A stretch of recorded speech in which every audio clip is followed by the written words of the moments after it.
10th Standard Max Common Quarterly Examinationக்காக various previous district question paper with detailed solution ஓட analyse பண்ணிட்டு இருக்கிறோம் from JK Tuition Center Madurai. இந்த மாதிரி various district question paper நீங்கள் நல்லா தரவா பார்த்துட்டனா you will get more than 90% of the marks கண்டிப்பாக வாங்க முடியும் students. Okay, let us start part B. Question number 17. I am Jaykumar. F of x is equal to 2x minus 1. F of x is equal to 2x minus 1. G of x is equal to x plus 1 by 2. Okay. இப்போ f composite g is equal to first கண்டுபிடிப்போம். f composite g of x which is equal to இந்த x உள்ள போகும்போது இந்த composite function வெளியில போயிடும்.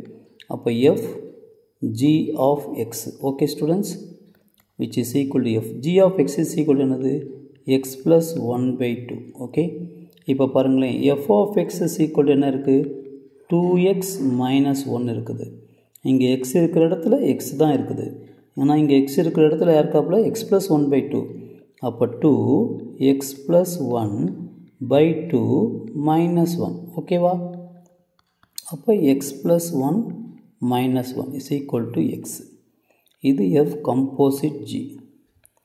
Okay, right. இப்போ இதே போல் g composite f is equal to g composite f of x. அப்போ இந்த x உள்ள போகும்போது இந்த composite function வெளியில் போயிடும்.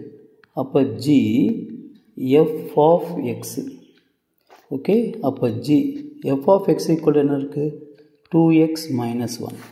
பாருங்களேன், இப்போ g of x is equal to என்ன இருக்குது x plus 1 by 2. அப்போ x இருக்கிற இடத்துல இங்கே x தான் இருக்குது.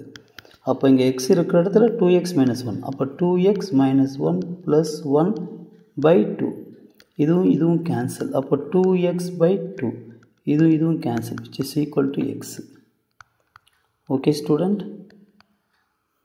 Therefore, f composite g is equal to g composite f is equal to x.